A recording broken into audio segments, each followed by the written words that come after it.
अस्सलामु अलैकुम। ये जनाब मटर लग गए हैं अपने, सॉरी उग गए हैं। लगे को तो कोई 5 दिन हो गए हैं, आज उग गए हैं।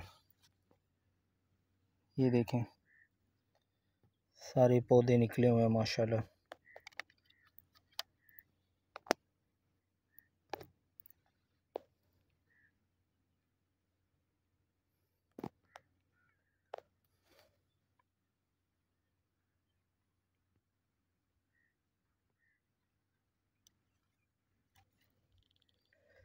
ये पौधे हैं मटर के।